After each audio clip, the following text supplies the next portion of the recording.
Shalom teman-teman, perkenalkan nama saya Shirley Liman. Terima kasih kalau saya sudah dikasih kepercayaan untuk bisa ngisi di tempatnya komunitas teman-teman ya. Nama saya Shirley, saya seorang istri, punya suami satu dan anak satu gitu ya. Saya tinggal di Surabaya. Saya diminta sama Leni gitu ya, saudari kita Leni, untuk membagikan sedikit kesaksian. Kalau kita ngomong tentang kesaksian, kadang-kadang kita itu ngomongnya sesuatu yang spektakuler gitu ya, sesuatu yang besar. Padahal yang namanya kesaksian yang kita alami setiap hari itu hal-hal kecil pun kita tahu kalau Tuhan itu turut bekerja dalam segala hal untuk mendatangkan kebaikan bagi kita. Dan kadang kalau saya sama Tuhan itu, saya kadang-kadang tuh hal-hal yang mungkin remeh-temeh ya. Kalau orang bilang, hal-hal gitu aja kok kamu minta dari Tuhan sih. Hal-hal yang remeh-temeh kok kamu minta sih. Karena bagi saya, Tuhan kita itu Tuhan yang luar biasa. Saya menganggap Tuhan itu sebagai Bapa saya. Jadi kadang-kadang kalau saya ngobrol sama Tuhan itu, saya ngobrol sama Bapa itu nyantai banget. Dan kadang-kadang saya ngamuk pun saya bisa ngomong sama Bapak. Kalau saya lagi ngamuk-ngamuk, saya lagi marah-marah, saya curhatnya sama Tuhan gitu ya. Jadi jarang saya ngomong keluar-luar gitu, jarang. Tapi semua saya ngomong sama Tuhan. Dan Tuhan itu Bapa yang baik gitu ya. Jadi dia menilai anak-anaknya itu sesuai dengan usia anaknya. Dia enggak mandang, oh kamu sudah dewasa, kamu harus gini, gini, gini. Enggak. Tapi ketika kita datang sama Tuhan, ya kita sebagai anak kecil gitu loh. Kita pingin dimanja, ya kita ngomong, kita manja-manjaan. Kita pingin cerita, ya kita cerita. Kita pingin marah, ya kita marah gitu ya. Nah, kesaksian saya ini, saya sekarang usia saya kan sudah 44 tahun ya. Jadi, ini ceritanya nih, kesaksian saya ini, bagi saya nih sesuatu yang luar biasa yang saya alami ketika saya mau menikah. Jadi saya menikah di usia 27 tahun, berarti kurang lebih sudah hampir 20 tahun mungkin ya kejadian ini. 18 tahun mungkin ya. Jadi waktu itu kita akan menikah, saya dan calon suami saya akan menikah. Eee, kita menikah pun juga nggak ada yang sesuatu yang gimana gitu ya, cuman ngomong, "Loh kita ini kapan nikah?" Gitu ya. Itu saya ingat itu tahun 2006 gitu ya. Kita ngobrol di mobil pulang kerja, diantar saya pulang, terus saya tanya, "Loh kita terus kapan nikah ini?"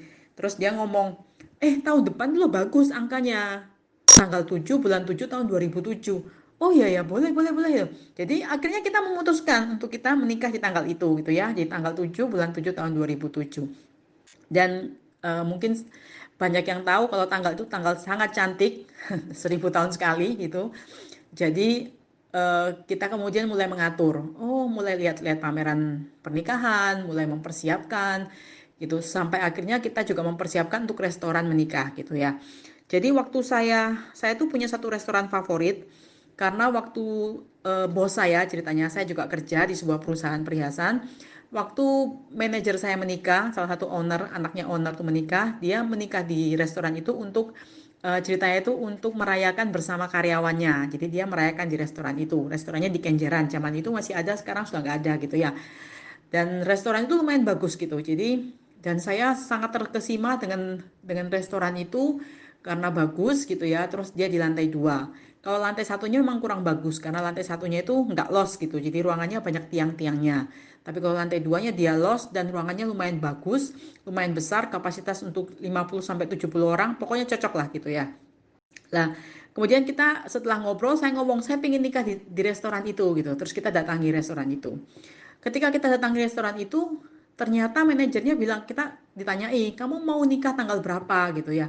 Terus kita bilang, mau nikah tanggal 7 bulan 7 tahun 2007. Aduh maaf katanya, kalau untuk tanggal itu di lantai duanya sudah nggak ada tempat gitu ya. Adanya tempat tuh di lantai satu. Gimana mau? Waduh lantai satu, kok lantai satu tuh kan kayaknya banyak tiang-tiang gitu. Saya tuh sudah nggak serak gitu loh. Terus tapi calon suami saya bilang gini, nggak apa-apa lah, wong kita juga susah loh dapat restoran tanggal segitu. Karena memang kita tahu di beberapa restoran itu sudah full gitu. Akhirnya ya udah nggak apa-apa, kita DP aja untuk yang bawah gitu ya. Soalnya yang atas itu sudah DP dari tahun kemarin. Jadi benar-benar orang itu berarti sudah 2 tahun sebelumnya dia DP untuk yang atas tanggal 777. Berarti kalau kita ngomong secara persiapan, dia berarti mungkin sudah lebih siap ya daripada kita gitu. Akhirnya ya sudah, tapi saya tetap mengimani. Tapi nggak apa-apa, saya tetap DP yang bawah, tapi saya yakin kok saya akan nempati yang atas. Terus ibu manajernya bilang, oh ya nanti kita lihat aja bu gitu. Nanti kalau memang bisa ya nanti bisa pindah ke atas gitu ya. Tapi dia kan bilang sudah di DP sama orang tuh dari 2 tahun yang lalu gitu. Tapi saya tetap beriman. Saya ngomong sama calon suami saya cuma bilang, ya aku dukung kamu lah. Tapi kalaupun nggak di situ pun nggak apa-apa gitu loh. Lantai satu juga oke bagi dia tuh kayak gitu. Ya, tapi enggak, saya tetap ngotot, saya mintanya tetap lantai dua gitu ya. Dan terus saya ngomong sama Tuhan, Tuhan aku tuh pengen di lantai dua, wong nikahku cuma sekali seumur hidup gitu loh. Aku pengen di tempat yang bagus, aku pengen di tempat yang pokoknya mengesankan lah buat saya gitu ya. Terus saya ingat seorang hamba Tuhan pernah cerita gitu ya, Tuhan itu sangat baik sama anak-anaknya. Bahkan dia rela menggantikan orang fasik itu dengan kita. Bahkan di ayat tuh ada ngomong kan, nyawa kita itu diganti dengan nyawanya nyawanya orang-orang fasik gitu. Orang benar itu dijagai sama Tuhan dan diganti dengan orang fasik. Nah, saya tuh percaya sekali kalau Tuhan tuh sayang sama anak-anaknya, bahkan dia tuh kadang merelakan menggantikan dengan orang-orang fasik gitu, jadi kepunyaan orang fasik gitu. Nah, jadi ceritanya ada satu hamba Tuhan pernah cerita, dia itu pelayanan di luar pulau dan ketika dia akan kembali ke Jakarta, dia dari Makassar kalau nggak salah, akan kembali ke Jakarta, dia tuh butuhnya tuh cepat kembali karena pelayanannya dia tuh berubah jadwal gitu, yang harusnya mungkin 2 hari lagi, ternyata hari itu dia harus berangkat gitu. Kemudian dia minta tiket, jadi terpaksa harus segera beli tiket pengganti, tiketnya di reschedule, minta hari yang itu. Ternyata nggak bisa gitu, karena zaman dulu kan ya nggak kayak sekarang ya, penerbangan banyak dan lain-lain. Waktu itu mungkin penerbangan terbatas, sehingga akhirnya dia nggak bisa berangkat. Dia cuma ngomong gini, ya Tuhan, ini loh pelayananmu gitu. Aku tuh pingin balik ke Jakarta sesuai jadwal yang sudah diberikan. Jadi kok ini pesawatnya full, nggak ada tempat sama sekali. Sampai orang itu di resepsionis bilang, sudah nggak ada Pak, beneran nggak ada. Satu aja Bu, satu aja, nggak ada Pak gitu. Sampai akhirnya dia ngomong, ya Tuhan kalau emang ini pelayananku, ya sudah Tuhan yang tolonglah supaya aku dapat kursi. Terus ya yang di bagian depan itu, officer yang pegawainya itu ngomong gini sama pegawai maskapainya, ngomong gini sama hamba Tuhan ini. Gini aja Pak, Bapak tunggu di sini. Kalau memang nanti ada yang cancel berangkat, Bapak bisa langsung masuk gitu. Dan dia memang nyantai sih. Cuman dia ngomong ini loh pelayanannya Tuhan gitu loh. Dan ternyata luar biasa ya. Ketika pesawat itu sudah boarding dan dipanggil-panggil, ternyata ada satu penumpang. Sudah boarding, sudah pas, sudah full gitu ya. Tinggal berangkat gitu, tinggal take off. Tapi ternyata ada pengumuman bahwa ada satu ibu dipanggil turun karena ternyata orang tuanya ada yang meninggal gitu, entah bapaknya entah ibunya tuh meninggal. Akhirnya ibu ini nggak jadi berangkat dan tempat itu digantikan sama hamba Tuhan ini. Jadi kalau kita ngomong itu bukan, kalau bukan Tuhan itu nggak mungkin terjadi gitu loh. Tapi Tuhan tuh menyediakan bagi hambanya yang butuh gitu ya. Akhirnya dia berangkat dan saya tuh cerita-cerita itu tuh membekas di hati saya bahwa Tuhan tuh bisa melakukan apa saja buat anak-anaknya. Nggak terkecuali hal-hal yang kadang-kadang remeh-temeh, hal-hal yang kadang-kadang mungkin mustahil, itu bisa dia kerjakan itu. Dan memang luar biasa. Jadi seminggu sebelum saya menikah, saya ditelepon sama manajernya restoran. Halo Pak Dani, pas itu juga dia masih antar saya pulang gitu ya. Halo Pak Dani gitu. Oh iya Bu, kenapa Bu? Pak Dani masih berminat untuk di lantai duanya di restorannya. Langsung calon suami saya tuh ketenggengen sampai lihat saya. Terus saya gini, loh kenapa gitu. Sampai saya juga bingung kan. Loh kenapa kok liatin saya kayak gitu? Eh, ini loh ditelepon sama restorannya. Kamu masih minat untuk di lantai dua? Oh ya jelas. Nah ya kalau masih minat hari ini bisa ke restoran. Oh ya, nanti malam aja jam 7 langsung. Jadi kita jam 7 malam ke situ, langsung ngobrol-ngobrol di situ. Terus akhirnya kita tanya gitu loh, kenapa kok sampai yang atas itu batal? Ternyata yang atas itu batal karena pengantinnya bertengkar gitu ya. Calon pengantinnya bertengkar. Jadi mereka batal menikah. Bayangkan ya Tuhan ya, saya memang nggak minta sih Tuhan batalkan pernikahan, enggak. Tapi saya tetap minta sama Tuhan, Tuhan aku tuh pengen di lantai dua gitu. Dan Tuhan tuh buka jalan yang luar biasa gitu loh. Jadi yang kalau kita pikir kan rasanya nggak mungkin ya, wong dia sudah persiapan 2 tahun sebelumnya sudah mau menikah, akhirnya dia malah batal. Sehingga lantai dua itu dikasihkan ke saya. Tapi saya tanya, saya juga kasihan kan. Loh terus gimana Bu, hilang lah ADP-nya? Enggak, kita kasih kesempatan sampai beberapa bulan ke depan. Nah, luar biasa ya Bapak kita ya. Jadi akhirnya saya bisa nikah di tanggal 7/7/7 dan dapat lantai dua yang sesuai tempat yang saya pingin. Dan memang itu bagi saya itu sebuah kado pernikahan yang luar biasa bagi saya gitu ya, bagi saya dan suami. Itu sih pengalaman yang pertama. Pengalaman yang kedua, sebenarnya banyak kalau saya mau ceritakan hal-hal yang aneh-aneh, hal-hal yang remeh-temeh yang Tuhan kerjakan bagi saya tuh lucu-lucu gitu ya. Yang kedua tuh saya juga mau sharing. Jadi ceritanya tentang ketika saya itu keluar kota gitu ya. Saya kan orangnya itu eh, nggak teliti gitu loh. Jadi gerusa-gerusu nggak teliti. tapi cepat gitu loh kalau kerja. Jadi memang selalu ada plus minus ya. Kalau kerjanya cepat itu nggak teliti. Satu waktu saya keluar kota, saya tugas luar kota, dan memang kalau saya tugas luar kota, saya itu membiayai sendiri semua perjalanan saya karena memang ini bisnis saya, bisnis pribadi gitu ya. Jadi saya membayari sendiri. Terus kemudian satu waktu saya nginep di rumahnya mitra gitu. Tinggal di rumahnya mitra. Terus saya rencana besok pagi itu saya akan pulang kembali ke Surabaya dari Wates gitu. Saya sudah pesan tiket. Nah, waktu itu saya ingat saya tuh mau pesan tiket dari Wates saya harus ke Jogja dulu ke stasiun Tugu gitu karena kan stasiun utamanya stasiun Tugu. Saya beli tiket dari stasiun Tugu itu jam 7 ke Surabaya jam 11 stasiun Gubeng. Ternyata saya itu tidak memperhitungkan kalau kereta bandara. Jadi kalau dari Wates ke Jogja itu ke stasiun Tugu itu menggunakan kereta bandara. Saya nggak memperhitungkan kalau ternyata kereta bandara paling pagi itu rasanya itu setelah jam 7 gitu, di atas jam 7. Nah, terus bagaimana saya caranya sampai ke Tugu gitu kan? Padahal saya sudah kadung beli tiket gitu. Akhirnya tiket saya batal. Jadi setelah saya sadar, setelah saya bayar tiket itu di malam hari, paginya baru saya sadar. Akhirnya saya ngomong sama teman saya ini, aduh Bu, tolong antar saya ke stasiun. Saya kayaknya salah ini. Kenapa Bu? Saya beli tiket dari stasiun Tugu ke Surabaya Gubeng jam 7 pagi. Padahal Ibu kan tahu ya, kalau stasiun paling pagi, keberangkatan paling pagi itu dari Wates ke Tugu itu, KRL-nya itu mungkin sekitar jam 9 atau jam 8 kalau nggak salah. Akhirnya saya harus membatalkan. Jadi saya segera berlari ke stasiun gitu ya, terus batalkan tiketnya. Dan seperti biasa, kalau kita salah tiket, salah salah tanggal, salah nama, salah jadwal gitu ya, itu selalu potong 20% kalau di KAI ya. Entah perjalanan masih lama, entah perjalanan mepet, selalu potong 20%.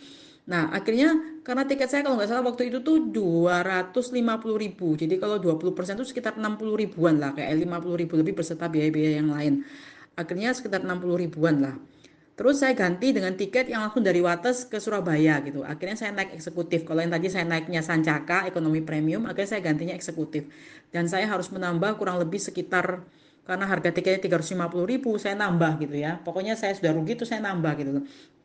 Nah, ternyata setelah itu saya ngomong sama Tuhan, loh Tuhan, aku jadinya kok nambah, aku loh jadinya rugi gitu loh. Ya memang ruginya nggak banyak ya, 70 ribuan itu beserta tiketnya juga jadi lebih mahal, jadi kurang lebih 120 lah. 120 apa 100, ya 120-an sih kayaknya, saya nambahnya 120-an, tapi naiknya eksekutif memang, jadi lebih mahal. Karena kalau dari Wates ke Surabaya, kereta ekonominya nggak bagus gitu. Tapi jadi saya ambilnya yang eksekutif. Nah, saya harus nambah 120.000. Saya sempat ngobrol sama Tuhan. Jadi saya nggak komplain, tapi saya cerita, curhat ceritanya. Kan biasanya emak-emak kan gitu ya. Kalau ada barang yang belinya kemahalan, kan nggak rela hatinya. Tapi kalau beli barang murah, meskipun cuma murah 5.000, rasanya bangga gitu loh kalau bisa beli barang murah gitu. Nah, itu juga sama dengan saya. Jadi saya ngomong sama Tuhan, Tuhan, aku akhirnya rugi loh ini, rugi nambah 100, buang uang 120.000 gitu loh. Padahal kan harusnya kalau kemarin enggak kayak gini, aku enggak perlu ngeluarin uang sebanyak ini gitu loh, enggak perlu sampai harus nambah-nambah kayak gini gitu.